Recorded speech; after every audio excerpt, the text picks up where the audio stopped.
কিরে দোস্ত, কি অবস্থা তোর? কেমন আছিস? আরে এই তো ভালো। কিরে তুই কবে আসলি? আমি এই তো আসছি আজকেই। ভালো আছিস? আছি আলহামদুলিল্লাহ। অনেকদিন পর তোরে দেখলাম। শুনলাম তুই নাকি বিয়ে করে ফেলছিস। আরে বিয়ে শাদী তো করে ফেলছি।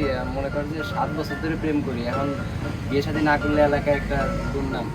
তো মোটা অঙ্কের টাকা পয়সা তো হাতাইছিস। তোর কি এই মনে হয় আমি এই ধরনের? আচ্ছা সেটা না হয় বুঝলাম, কিন্তু কোনো কারণ তো আছেই, না হলে এত তাড়াতাড়ি বিয়ে করে ফেললি।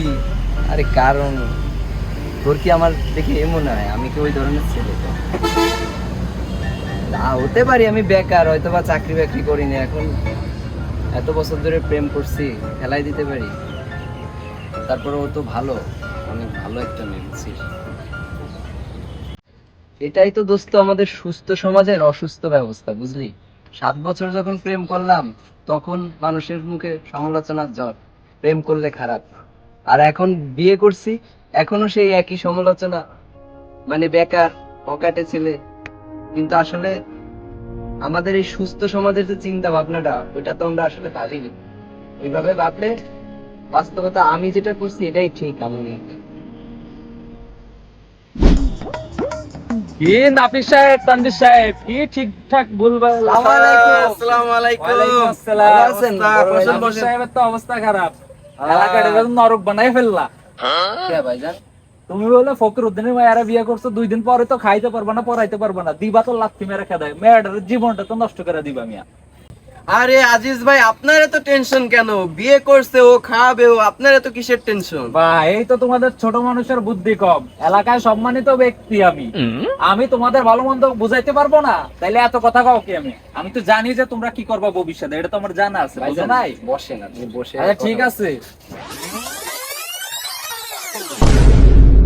তা ভাই জ্ঞান দিলে ভালো জ্ঞান দেন, মন্দ জ্ঞান কেন দেন? এটাই তো সমাজের সমস্যা, সিনিয়র পার্সনরা কথা বললে পারে, মূল্যায়নই করো না। যাই হোক, আমি এত কথা বলতে চাই না।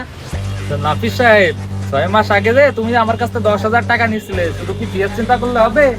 ভাই, সেটা হচ্ছে এটা কোনো আসলে আপনার ভদ্রতার একটা আচরণ হলো না, ঠিক আছে? টাকা তো আর আপনার কাছ থেকে আমি এমনি নিইনি, টাকার বিনিময়ে তো আপনি একটা টাকা নেন। আচ্ছা ঠিক আছে, টাকাও তো পরিশোধ করতে হবে, এই সামনের সপ্তাহে তো শোধ করার কথা ছিল। যদি ভাই টাকা পয়সা যদি না দাও ভাই, বাড়ির জমি দলিল বা অন্য কিছু আমি নিয়ে চলে আসবো, হাতের কাছে যা পাবো ভাই আমার দেখার বিষয় নাই, ঠিক আছে?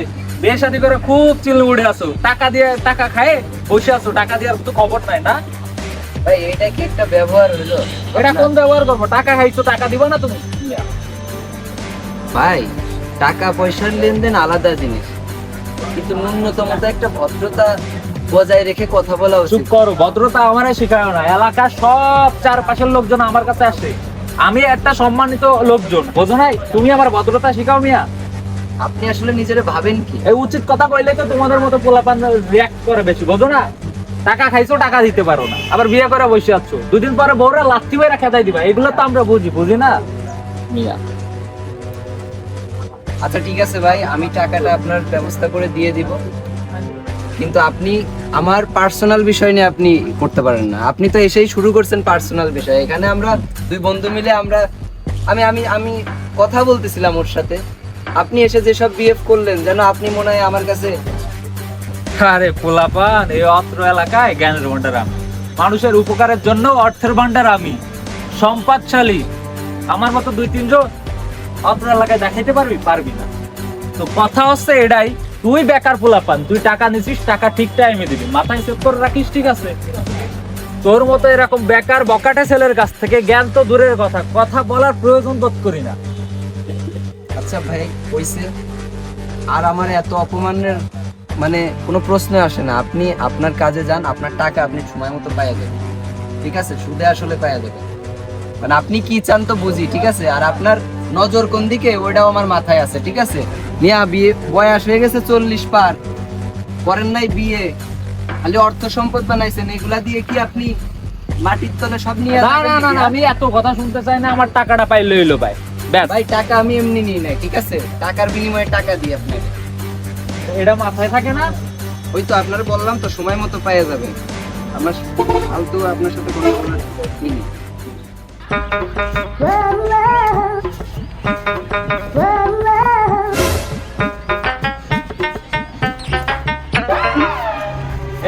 পোলাপান, বাড়ির সামনে এত ভিড় করো কেন? চাচা না, আমরা তো বাড়ির সামনে এরকম ভিড় মেন না কিছু, আমরা যে প্রাইভেট বেড করতে আছি, প্রাইভেট করতে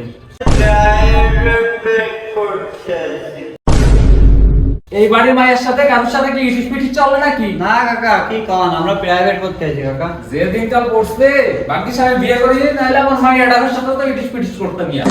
না চাচা, আমরা তো এখানে প্রাইভেট করতে আসছি কাকা। হ্যাঁ চাচা, আমরা তো এখানে প্রাইভেট করতেই আসছিলাম। তা ভালো মন দিয়ে পড়ালেখা করবা আর বেশি বেশি করে অঙ্ক করবা, যাতে সম্পদশালী হতে পারো। আমার মতো।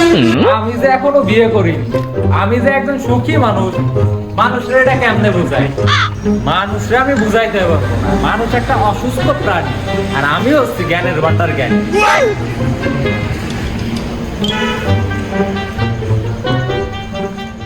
সুদখোরের আবার জ্ঞানের কথা, নিজের যে কি ভাবে, পাক্কা একটা সুদখোর, 2 নাম্বার লোক। ঠিকই কইছিস ভাই, ওর কাছ থেকে আমার বাপ কয় টাকা ধার নিয়েছিল, তার বিনিময়ে 3 ডাবল টাকা নিয়েছিল। এইসব লোকে সাহায্য করার একটা পরিকল্পনা দরকার। এইসব লোকের জন্য আজকে সুস্থ সমাজ ধ্বংসের পথে।